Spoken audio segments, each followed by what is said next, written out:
Good morning. Where am I? Oh, it's the 11th. That's where I am. Okay.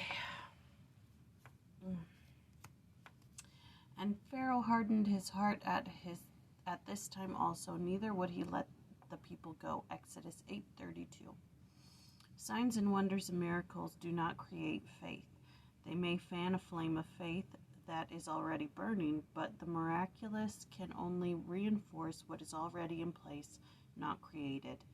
As we've been taught in modern revelation, faith cometh not by signs, but signs follow those that believe. Yea, signs come by faith, not by the will of men, nor as they please, but by the will of God.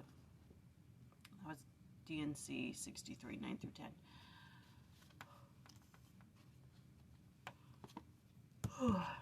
Okay, so today is Genesis chapter 17, verses 6 through 27.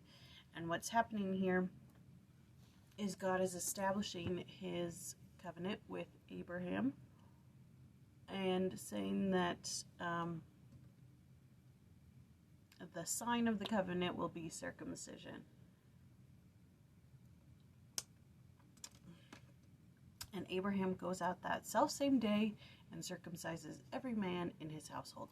Now, when he went to go get Lot, we know that there were 318 men who were with him to fight. And so that's a lot of circumcision to take place in a day. That's a lot. Oh, look at this thing. How cute is that? I got that at the Dollar Tree. It's 8x6. So stinking cute. All right. Anyways. So, that's what happens. Also, God changes Sarai's name to Sarah. And in the podcast, they talk about covenants and what covenants really mean. And we think of covenants as a law, like a binding contract. And in Old Testament, it was more of like an adoption. And that's where the name change comes from. When you're adopted into this family, you change your name. And so that's kind of the relation there. So in it talks about the covenant and how he's going to give him and his seed the land of Canaan as their possession, a promised land. Oh, sorry. My eye itches. Okay.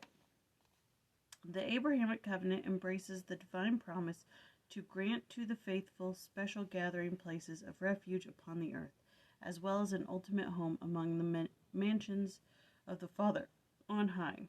From time to time, the Lord sets apart certain lands and locations as ordained gathering places for his covenant people. In the Middle East, it was the Holy Land. In the Book of Mormon context, it was the Americas. In the latter days, it is the stakes of Zion, and eventually the New Jerusalem. All of this mortal geography is but a type and symbol for the eternal abode of the righteous in the eventual heavenly courts of the Father and Son. Thus we see that the promises of God are always honored. The only question for us is this: will we keep the covenants? All promised blessings are predicated upon obedience to the law upon which the blessings rest. The Abrahamic covenant, with all of its promised blessings, await the faithful.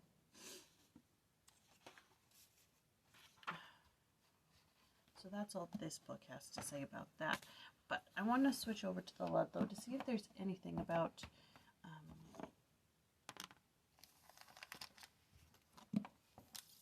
the circumcision, because that is the majority of the verses, let me tell you.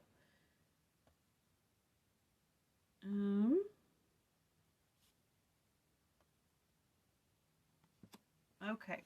The Joseph Smith translation makes it clear that circumcision is a covenant with God, that men may know forever that children are not accountable before the Lord until they are 8 years old. That is what he said. He said 8 days old. Any man that is 8 days old, take him and circumcise him. The ordinance of circumcision was thus connected, at least symbolically, with the ordinance of baptism. However, Joseph Smith taught circumcision is not baptism. Neither was baptism instituted in place of circumcision. Joseph Smith also taught the covenant of circumcision made with Abraham and practiced steadily up to the departing of Israel out of Egypt was abandoned in the wilderness 40 years and renewed with Joshua after he passed over Jordan and encamped at Gilgal, where he made sharp knives and circumcised the whole male portion of his church. Yikes. And that's all it really says about the circumcision. I don't know. Maybe it's because I was raised with all girls and had no brothers and have no sons. But the word circumcision, and it said the word foreskin like so many times. Just a little uncomfortable. I know I shouldn't be, it's a technical term or whatever, but it was like, Anyways, that was Genesis 17:6 through 27. And we do Abraham 1 tomorrow. See you then.